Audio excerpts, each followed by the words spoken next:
भी। चलिए अब कुछ दर्शकों से बातचीत करते हैं। अब हमारे साथ अगले दर्शक है संदीप, पंजाब से जुड़े हैं फोन लाइन पर। नमस्कार संदीप, पूछिए क्या सवाल है एक्सपर्ट से।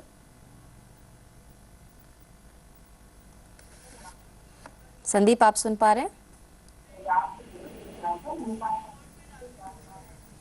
चलिए संदीप, आपकी आवाज हमें क्लियर नहीं मिल पा रही है, लेकिन सवाल है जी तो सर लोन लेना चाहता हूँ। विलेज एरिया में है प्लॉट अभी के अभी लिए। 1 महीने में कमेटी के अंदर आएगा विलेज, तो उसके ऊपर जब लोन लेते हैं तो क्या फॉर्मेलिटीज होंगी, क्या मुझे लोन मिलेगा या फिर उसकी EMI कहाँ तक निर्धारित होगी, और 20 साल तक मैं लेना चाहता हूँ। चलिए, तो मेन यहाँ पे जो कंसर्न है वो ये है कि जो प्लॉट है जिसकी ये बात कर रहे हैं वो रूरल एरिया में आता है। बलवंत साहब, क्या मुश्किल होगी इनके लिए लोन मिलना? देराबस्सी इलाके की बात कर रहे हैं।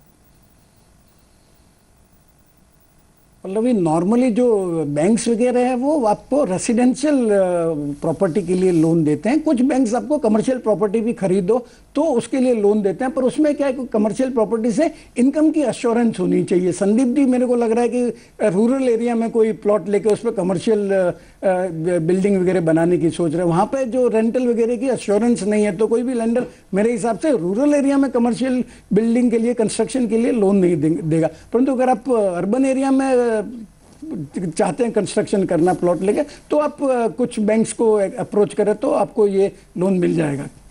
चलिए, तो आप कोऑपरेटिव बैंक्स जो आपके एरिया में होंगे वहां पर एक बार कांटेक्ट करने की कोशिश कर सकते हैं और फिर आगे बढ़ सकते हैं। शायद क्योंकि रूरल एरिया में आप ये प्लॉट हो सकता है कि कुछ दिक्कत हो, लेकिन आप अपने एंड से अप्रोच करके देखें बैंक्स को भी और साथ ही कोऑपरेटिव बैंक्स को भी। चलिए फिलहाल एक ब्रेक के लिए रुकेंगे, कुछ और सवाल है उन्हें शामिल करेंगे, लेकिन एक छोटे से ब्रेक के बाद।